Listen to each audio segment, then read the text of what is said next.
그날 예수님께서는 집에서 나와 호숫가에 앉으셨다. 그러자 많은 군중이 모여들어 예수님께서는 배에 올라 앉으시고 군중은 물가에 그대로 서 있었다. 예수님께서 그들에게 많은 것을 비유로 말씀해 주셨다. 자, 씨 뿌리는 사람이 씨를 뿌리러 나갔다. 그가 씨를 뿌리는데 어떤 것들은 길에 떨어져 새들이 와서 먹어버렸다. 어떤 것들은 흙이 많지 않은 돌밭에 떨어졌다. 흙이 깊지 않아 싹은 곧 돋아났지만 해가 솟아오르자 타고 말았다. 뿌리가 없어서 말라버린 것이다. 또 어떤 것들은 가시덤불 속에 떨어졌는데 가시덤불이 자라면서 숨을 막아버렸다. 그러나 어떤 것들은 좋은 땅에 떨어져 열매를 맺었는데 어떤 것은 100배, 어떤 것은 60배, 어떤 것은 30배가 되었다. 귀 있는 사람은 들어라. 주님의 말씀입니다.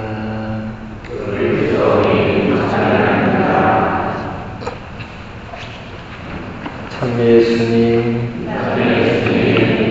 네, 방금 소개받은 부산교구 장재명 신부입니다. 저는 지금 미국 뉴저지주의 리튼타운 성당에서 교포 사목을 하고 있습니다. 휴가 중에 이렇게 잠시 명례 성지를 들르게 되었는데 저는 부산교구 신부이고 우리 최 신부님은 마산교구 소속이시죠.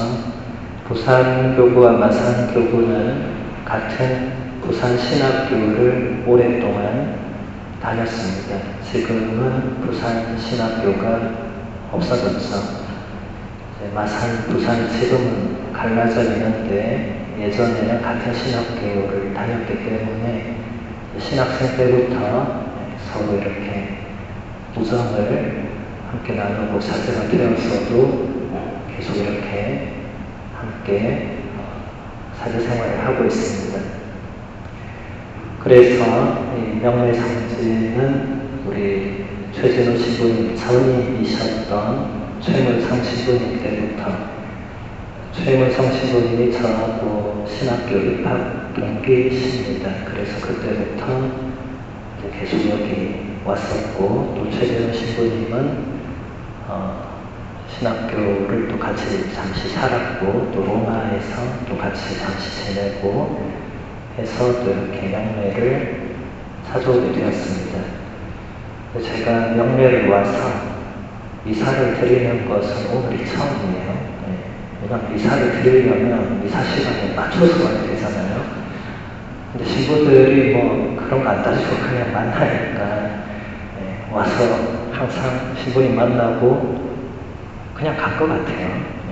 미사 시간이 있는 건 아는데 저도 일정이 바쁘니까 언젠가는 미사 시간에 맞춰서 와야 되겠다. 그래서 오늘 미사를 같이 하기로 미리 날짜를 정했는데 요즘 뉴스만 틀면 난리잖아요. 그래서 가지 말라는 하나님의 뜻인가 보다 하고 어젯밤부터 열심히 기도를 했습니다. 근데도 비가 계속 오더라고요. 아침에 가야 되나 말아야 되나 하다가 하느님의 뜻이라면 어떻게든 도착할 것이다 하고 이 빗길을 뚫고 부산에서 여기까지 왔습니다. 이렇게 교우님들을 만나 뵈니까 참 반갑고 저는 미국의 지금 교포들과 신앙생활을 하고 있는데 여러분들이 미국 하면 엄청 큰 나라로 생각하시잖아요. 근데 교포 본당들은 대부분 작습니다. 이제 교포들이 숫자도 많이 줄고 또 연세들이 많이 드시고 하다 보니까 굉장히 작은 공소 같은, 공소가 뭔지 아시죠? 사제가 없는 작은 그런 신앙의 공동체 같은 그런 곳들이 많습니다. 제가 있는 곳도 그런 곳 중에 한 곳이고, 그래서 지금 여기 몇 분 안 계신 것 같은데 제가 있는 본당보다는 엄청 많으세요. 제가 있는 본당 주일 유사는 이보다 훨씬 작으세요. 주일에. 네. 가족 같은 분위기죠. 네. 숫자는 뭐 그렇게 중요한 건 아니니까 제가 최신부님께도 아까 물어보니까 어떨 때는 몇백 명도 오시기도 하고 어떨 때 몇 명 여기도 하고 네. 뭐 성지니까 그렇겠죠. 성지는 여러분들이 아마 지금 다 성지에서 멀지 않은 곳에 사시니까 여기 미사를 오셨을 건데, 성지는 성지가 가지고 있는 힘이 있어요. 그 영적인 힘, 내적인 힘, 성지가 우리에게 주는 뭔가가 있습니다. 저는 로마 유학을 할 때 그 성지의 힘을 많이 느꼈습니다. 그래서 제 힘으로 안 될 때 성지에 가서 힘을 받고 와서 다시 위기를 넘기고 힘겨움을 극복하고 그런 경험이 많아요. 제가 휴가를 오면 명례성지를 꼭 오잖아요. 뭔가 힘을 받고 돌아갑니다. 그래서 여러분들도 이 성지에 오는 것을 당연하게 여기지 마시고 성지가 가까이 있는 건 축복입니다. 또 우리 최신부님이 아주 좋으시잖아요. 그래서 오실 때마다 힘을 많이 받아서 가시면 좋을 것 같습니다. 오늘 복음에서 예수님께서는 우리에게 씨 뿌리는 사람의 비유 이야기를 들려주고 계십니다. 우리들 대부분이 신앙생활을 해오면서 자주 들었던 이야기일 것입니다. 예수님께서 말씀하신 씨앗은 하느님의 말씀입니다. 주님께서는 하느님의 말씀을 우리가 어떻게 듣고 있는지에 대해서 여러 가지 우리 모습들을 비유로 이야기해 주고 계십니다. 예수님께서는 오늘 이 비유를 제자들에게 직접 풀이도 해 주셨습니다. 너희는 씨 뿌리는 사람의 비유를 새겨 들어라. 누구든지 하늘나라에 관한 말을 듣고 깨닫지 못하면 악한 자가 와서 그 마음에 뿌려진 것을 빼앗아 간다. 길에 뿌려진 씨는 바로 그러한 사람이다. 돌밭에 뿌려진 씨는 이러한 사람이다. 그는 말씀을 들으면 곧 기쁘게 받는다. 그러나 그 사람 안에 뿌리가 없어서 오래가지 못한다. 그래서 말씀 때문에 환난이나 박해가 일어나면 그는 곧 걸려 넘어지고 만다. 가시덤불 속에 뿌려진 씨는 이러한 사람이다. 그는 말씀을 듣기는 하지만 세상 걱정과 재물의 유혹이 그 말씀의 숨을 막아버려서 열매를 맺지 못한다. 좋은 땅에 뿌려진 씨는 이러한 사람이다. 그는 말씀을 듣고 깨닫는다. 그런 사람은 열매를 맺는데 어떤 사람은 100배, 어떤 사람은 60배, 어떤 사람은 30배를 낸다. 예수님의 이 설명에서 나는 어느 부류에 속하는지 한번 생각해 보시면 좋겠습니다. 나에게 하느님의 말씀은 어떤 의미가 있고 나의 존재와 나의 삶 속에서 하느님의 말씀이 차지하는 비중은 어느 정도인가? 이것을 곰곰이 생각해 본다면 내가 진정한 신앙인으로 살고 있는지 그렇지 않은지를 깨달을 수 있을 것입니다. 왜냐하면 하느님의 말씀 없이, 정확히 말하면 하느님 말씀을 듣는 것과 그 말씀을 깨닫는 것 없이는 우리가 하느님을 결코 제대로 알 수가 없기 때문입니다. 그래서 예로니모 성인은 이런 말씀을 우리에게 남겨주었습니다. 성경을 모르는 사람은 하느님의 권능도 그분의 지혜도 모르는 것입니다. 성경을 모르는 것은 그리스도를 모르는 것입니다.